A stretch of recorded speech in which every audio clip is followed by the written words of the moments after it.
صدر حكم المحكمة النهاردة في دبي بحبس ثلاثي الزمالك شهر مع الغرامة 200 ألف درهم. مين هم الثلاثي؟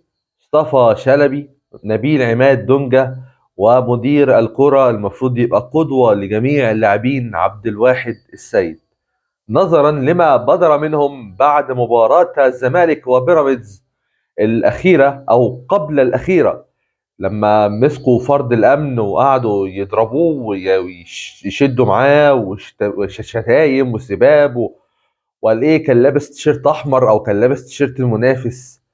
جماعه والله عيب، والله اللي بيحصل ده عيب، عيب قوي، عيب قوي لان احنا مصريين، عيب قوي لان دوله الامارات دي مش اول مره تستضيف بطوله او مش اول مره تستضيف مباراه لينا.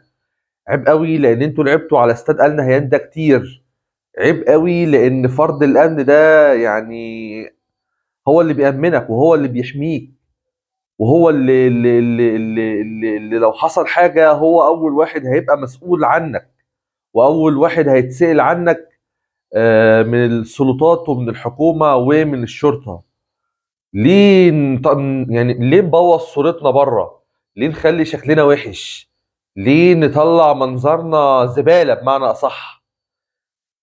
انا طبعا ما بتكلمش على كيان نادي الزمالك، انا بتكلم على الاشخاص. عبد الواحد السيد انت المفروض رمز من رموز الزمالك.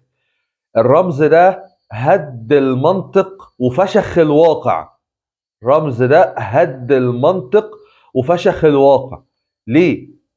ليه بنوصل للدرجة دي؟ احنا للدرجة دي عايشين حياة بالبلطجة؟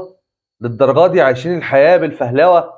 للدرجة دي عايشين الحياة بالدراع؟ مش عايشين، مفيش عقل خالص بنحكمه، مفيش مخ، مفيش، كلها ماشية بالعضلات وها وها وها والشغل ده.